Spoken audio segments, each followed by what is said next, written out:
TikTok বর্তমান সময়ের বেশ আলোচিত জনপ্রিয় একটি বিনোদন প্ল্যাটফর্ম। বিশ্বের অসংখ্য তরুণ তরুণী এই প্ল্যাটফর্মে যুক্ত। মাসখানেকের ব্যবধানে অন্তত 5 পাকিস্তানি সোশ্যাল মিডিয়া ইনফ্লুয়েন্সার এবং টিকটক তারকার ব্যক্তিগত ভিডিও ফাঁসের ঘটনা ঘটেছে দেশটিতে। মিনাহিল মালিক, ইসনা রহমান, মাথিরা খান ও কানওয়াল আফতাবের পর আরেক টিকটক তারকা ও সোশ্যাল মিডিয়া ইনফ্লুয়েন্সার মরিয়ম ফয়সালের ব্যক্তিগত ভিডিও সামাজিক যোগাযোগ মাধ্যমে ছড়িয়ে পড়েছে।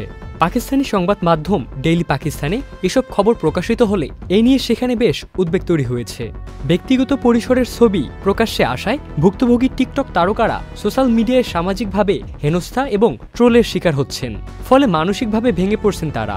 অনেকেই আবার এসবের পর টিকটক আইডি বন্ধ করতে বাধ্য হয়েছেন। তবে কারা এসব ভিডিও প্রকাশ করেছেন তা এখনও জানা যায়নি। একের পর এক টিকটকার ও সোশ্যাল মিডিয়া ইনফ্লুয়েন্সারদের এসব ভিডিও ছড়ানো একটি ন্যাক্কারজনক ঘটনা। এটা বন্ধ করা উচিত বলে মনে করছেন ভুক্তভোগী এবং তাদের ফ্যান ফলোয়ারেরা। Ibne Sayeed Ankur, channel I. Double million offer Walton fridge কিনে পেতে পারেন 20 লক্ষ টাকা, রয়েছে কোটি কোটি টাকার নিশ্চিত উপহার।